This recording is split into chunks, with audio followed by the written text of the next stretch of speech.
The bottom line, this was hell in here. Tragedy on the fire lines. 3 firefighters are killed, 4 more are hurt when they're trapped by flames. If this wind keeps going. And the dire situation isn't over.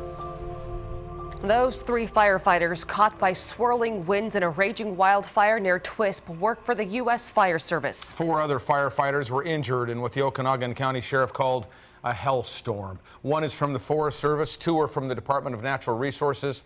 Another is a contractor with the Department of Natural Resources. One of the injured was flown to Harborview. He lives in Puyallup and is in critical condition tonight. And the desperate fight against a dangerous situation is going on right now as 2 towns in Okanagan County are forced to evacuate in the face of tragedy. Come on, Force Joel Marino is live outside Twisp with more about the ongoing firefight. Joel? Mary and Eric, the fire you see glowing behind me, it just started today, but the damage it's dealt, well, that will be long-lasting. The 3 people who died, as you mentioned, they were members of the U.S. Forest Service, and they were in a vehicle accident when they were overtaken by flames. Flames swept through Woods Canyon just west of Twisp. It's not good.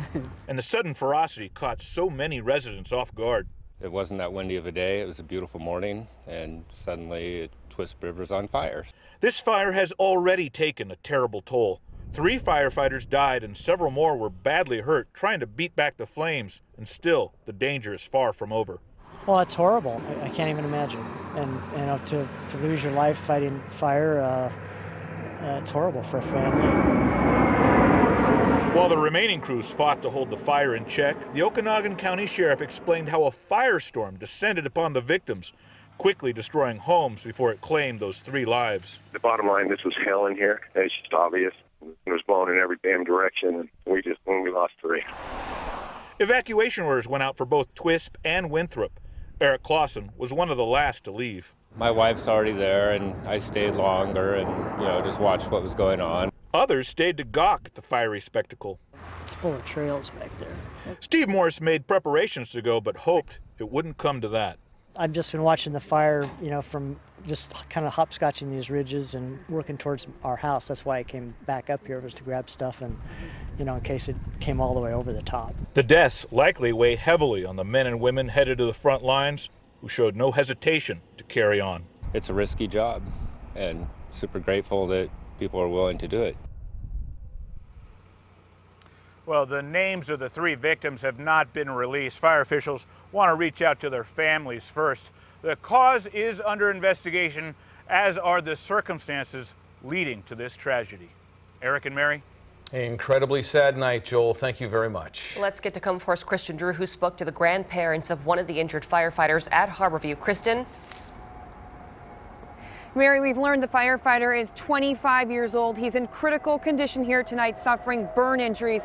He was airlifted here around 5:30 this evening from Okanagan County. Tonight, his family and friends are here supporting him at the hospital. We spoke with his grandparents earlier tonight as they were walking in. They say the firefighter is from Puyallup and was working out of Leavenworth for the wildfire efforts. There's also a fire prevention captain here from the U.S. Forest Service. She tells me they're working with the firefighter's family and he's receiving required care for his injuries at this time. Otherwise, she has not released any other information tonight about the firefighter. The firefighter's grandparents also tell us that his parents are on their way here from Montana.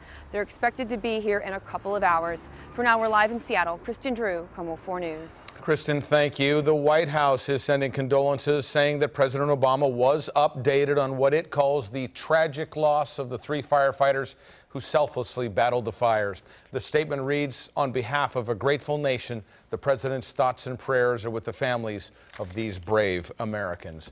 Governor Jay Inslee says his heart breaks over the loss of life. In a statement, he said they gave their lives to protect others. It was their calling. But the loss for their families is immense, and I know the community will come together to support them.